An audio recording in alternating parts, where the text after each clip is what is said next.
1, 2, 3, 4 உன்னதமான கர்த்தரே உறைவிடமாக்கிக் கொண்டார் உன்னதமான கர்த்தரே உறைவிடமாக்கிக் கொண்டார் அடைக்கலமா ஆண்டவனே ஆலயமாக்கிக் கொண்டார் நீ அடைக்கலமா ஆண்டவனே ஆலயமாக்கிக் கொண்டார் எனவே அதை உந்தன் கூடாரத்தை அணுகாது மகளே எழுந்து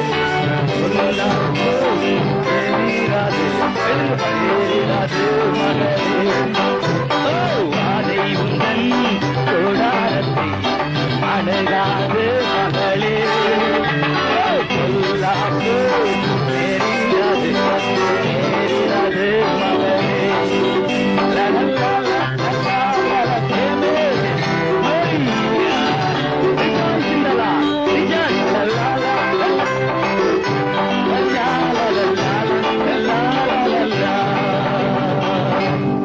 I have truly enjoyed my days with you here. இந்த நாட்களிலே உங்களோடு இருந்த நாட்கள் எனக்கு மிகுந்த மகிழ்ச்சியுடையதாக இருந்தது.